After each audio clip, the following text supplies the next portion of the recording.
My head, my neck, my waist, I still want that. Instagram. Hey Nchimunya. Hi Kun. How are you? I'm fine. How are you? I'm alright. How's the new year treating you? Just fine. Just trying. Here What's the and there. latest with you? Pardon? What is the latest with you? Well, I have a new dog. For real? Yeah. Her Okay. name is Sasha. What breed is she? She's a Chihuahua. Sweet. Why did you get a Chihuahua? I think they're cute. For real? Yeah. Don't they make noise?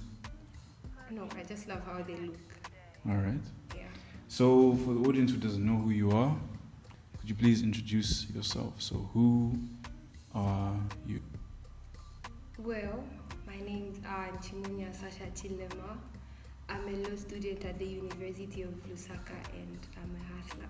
Alright. Yeah. So, you mentioned hustling. What is it that you do exactly? That's the hustle. I sell everything denim. And when did this start? I started after my graduation, that was in 2019. Why did you start? No reason precisely, but then I got myself this really cute pair of jeans and everybody loved them, so I said, why not make money from them? Yeah, that's how I started. So how's the transition been from being like a civilian to now being a money maker or money maven? Well, to be honest, I love it because you don't have to depend on people, that's one. And being a money maker has taught me way more like about the world. I've learned to interact with different people.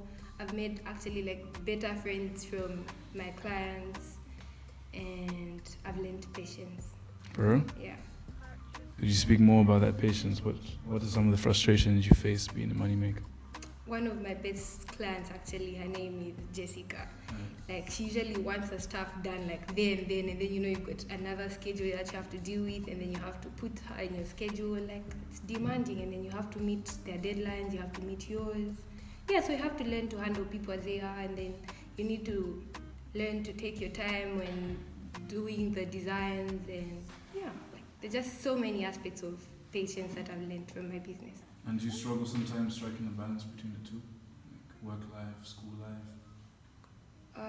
No. No. I'm a last minute student, so I spend most of my time like being me and doing my business, and then like 2 weeks before my exams, I ace it.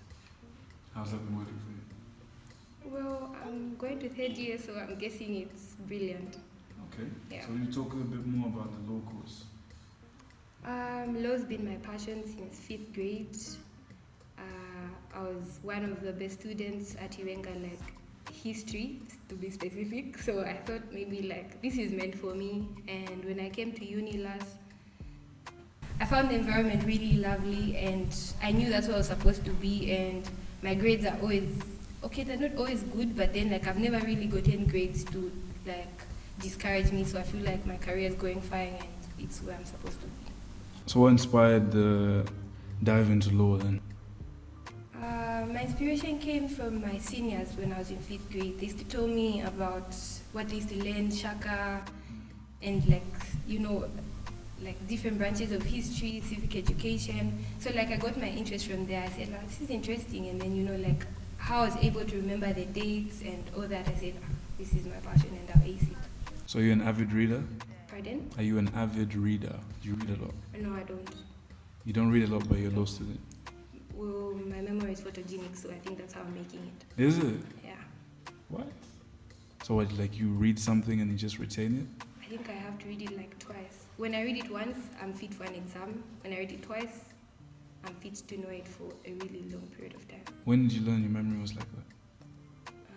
I think when I was in high school, that's when my bad habits started. When I started being a last minute student. I know I started class, I used to miss morning prep, and I used to sleep in class, read books. So like I used to like study like a night before, 2 days before, then I knew like I'm sharp. So like abusing your power then? Yeah. Would you call your photogenic memory like a superpower then? No. Because don't you think it gives you like an unfair advantage over other students? I feel like that's an advantage that quite a number of people have actually. They just don't know how to manipulate it. But I feel like it's something that most people have. So I feel like it's not a superpower because a lot of people have it. What's like something you activate? Yeah. Really? You just have to find a button somewhere and then you can activate it. And what you know. Yeah. And so we have businesswoman, student, photogenic abuser, what is it there? And a photographic memory. Yeah.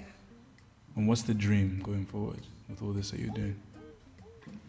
Well, when I was younger, I was hoping I'd actually become like the Attorney General because of my career path. But then now that I've entered the business world, I want to own a manufacturing company that actually manufactures denim in Zambia, and I want to have the largest walk-in closet in the world. Okay. Full of denims. Right. Yeah. Here in Zambia. Yeah. Oh, that's beautiful dreams. And do you have any advice for those other hustlers who aren't managing to hit their stride with business deals or transactions? Well, business has ups and downs. That's the first thing. So when you make a loss, don't sit there dreading your loss. You see why you're there, pick up yourself, and do better the next day.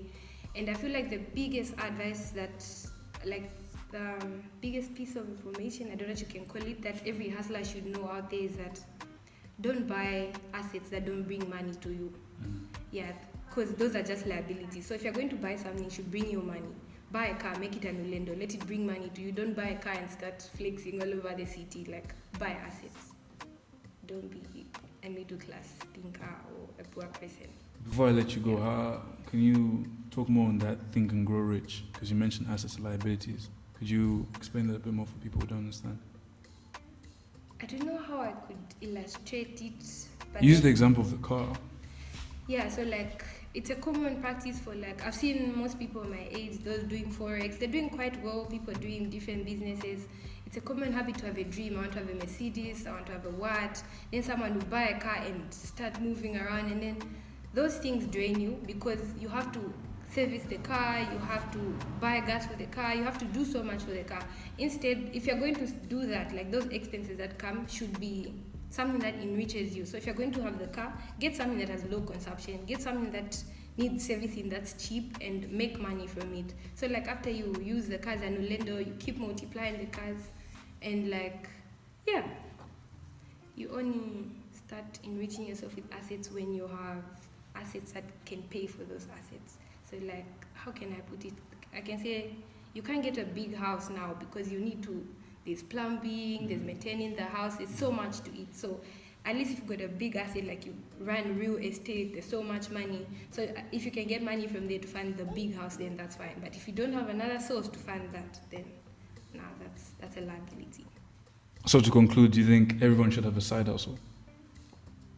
Well, no, I don't think so. I don't think it's meant for everyone.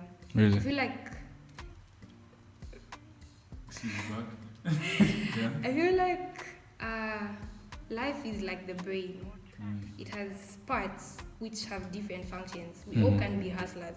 There's certain people that have to be teachers, certain people have to be doctors, attorneys. Look at us business people. We need those people. Now imagine if all of us used to do business, who's going to stand in for us? So I feel like we all need to venture in what we're passionate about. We just need to have financial literacy to make it out there. Well done.